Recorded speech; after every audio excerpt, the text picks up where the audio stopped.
In every version of Cinderella, the story is always the same. A sweet girl living a hard life, a cruel stepmother, two sisters who try to stand in her way. But what if the person hastily billed as the villain had a completely different side to the story? Today's story is about Drizella, the girl who came back from the past to tell us the truth. The truth that history and even the movies changed forever. Because from her point of view, Cinderella didn't just get a happy ending. She took everything. The name, the ball, the prince, the magical moments, the endless love from everyone, even the legacy. And according to Drizella, all of it was built on lies. It all started long before Ayla showed up. Because once upon a time, there was a man with his family, a fortune, and a functioning household. So naturally, he had a midlife crisis and ran from the hills. He left a message and said, "Gone to figure myself out. And tell your mother it's not me. It's her," Drizella said bitterly. "I hope you figure out yourself in a big time." So, honestly, it wasn't a shock for Drizella, because her father every time was saying,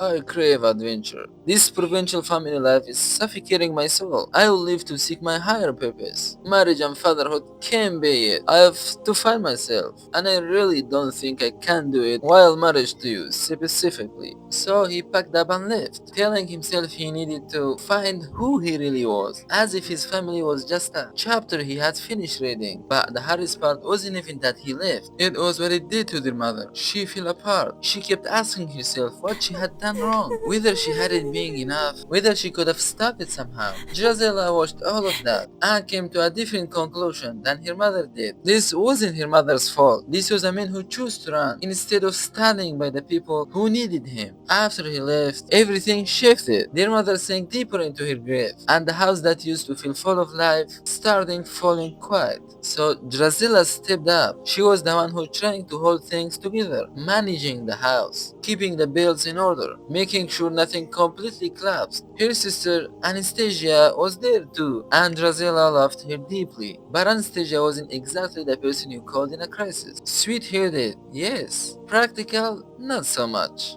Then their mother started looking for companionship again. She had money, and that meant men started appearing at their door. Drizella didn't trust a single one of them. So every time someone new showed up with good intentions and warm smiles, Drizella found a way to remind her mother of exactly what had happened before, of the men who had promised her the world and then left without looking back. Somehow, every romantic evening had a way of falling apart. Drizella didn't feel bad about it. She was protecting her family.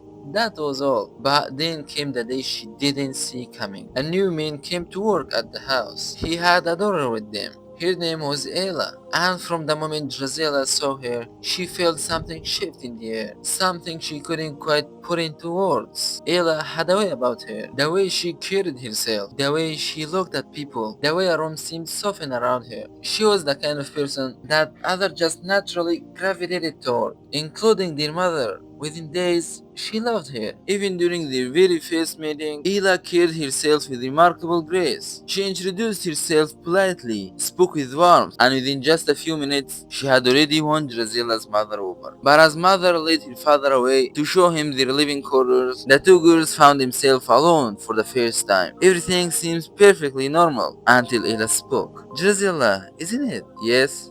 "And you're Ella?" "Yes. So my late mother used to call me Cinderella because I always fell asleep by a fireplace. Nicknames have a funny way of sticking, don't they? Do you have one?" "No, but you can call me Miss." Ella smiled softly. "You hired my father, Miss. That means you changed my life, and I'll make sure to retain the favor." As Ella walked away, Drizella stood there in silence. A chill ran down her spine, one that had nothing to do with the weather. At first, she told herself it was jealousy, and maybe part of it was. But deep down, she couldn't shake the feeling that beneath that flawless smile was someone careful, someone calculating, someone dangerous. She wished more than anything that she'd been wrong. In the beginning, Ella wasn't the problem. If anything, she seemed like the person fate had sent to save the household. She helped everyone, noticed the small things nobody else bothered with, and cared about the details in a way that actually made a difference. In a short amount of time, the whole house changed because of her. The rooms looked better,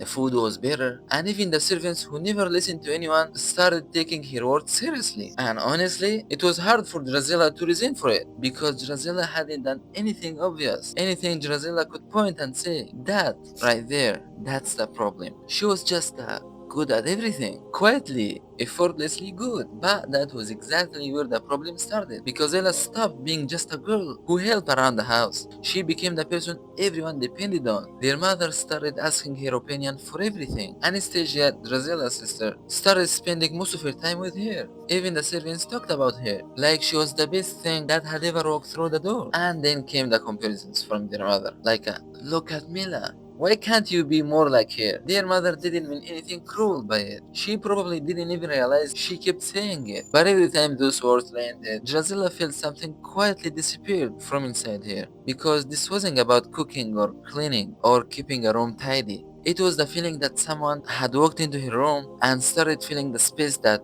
used to belong to her. Then something small happened. Something had, on its own, might have meant nothing, but it stayed in Drizella in a way she couldn't explain. There was a little bird that had built a nest near Ela's window. Everyone thought it was sweet. Their mother loved it, and Ela seemed genuinely attached to the little thing. But the next morning, the house woke up at Anastasia's scream. Drizella ran outside to find her standing under the tree, and the nest lay on the ground completely destroyed. The eggs in the robin were gone. Anastasia cried half the day, wondering if it was the work of an evil squirrel, an evil raccoon, or an evil angel. Maybe it was just one of those things that happened. But Drizella couldn't let it go, because later at night, Ela came downstairs and gave their mother a beautiful handmade gift, decorated with feathers. To everyone else, it was a lovely gesture, but to Drizella, something about timing felt wrong. She couldn't explain it, couldn't prove it, and she knew no one would believe her if she tried. But for the first time, she started looking at Ella differently. Still, even that wasn't what broke everything apart.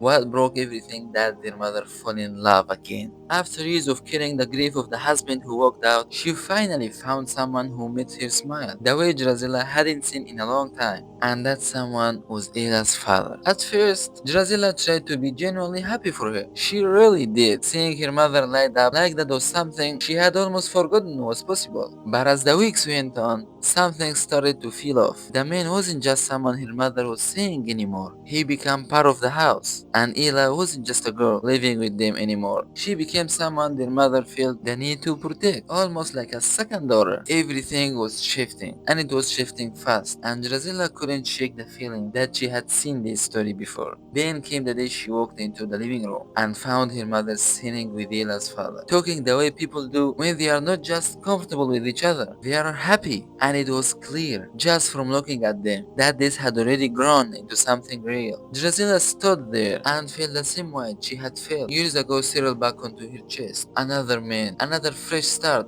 that didn't include her, another version of her family that she hadn't agreed to. She didn't say anything, she just watched it. And then, just a few days later, the house woke up to a silence that didn't feel right. At first, no one wanted to say it. Maybe he just stepped out. Maybe there was an explanation. Maybe he'd be back before noon. But as the hours passed, the truth became impossible to ignore. And he hadn't just left. He had taken every piece of jewelry their mother owned and walked out the door without a word. The man who had made her believe she had finally found happiness again had used her and disappeared. Their mother, who had already lost so much, found herself standing in the wreckage of things she hadn't even seen coming. And Ella, the girl who had come into their lives full of warmth and quiet confidence, was suddenly just a broken girl with nowhere to go. And in an instant, everyone's feeling toward her shifted. They stopped seeing her as an outsider who had changed everything. They started seeing her as a victim, just like them. But Drizella was standing at the back of all of it, watching. And for the first time, she felt something she hadn't felt before. Not just the loss of her father, and not just the anger of watching her mother get hurt again. Something deeper, something harder to name. The feeling that she had lost her place in her own family, and nobody had even noticed. But what happened after Ella's father disappeared changed everything of all of them.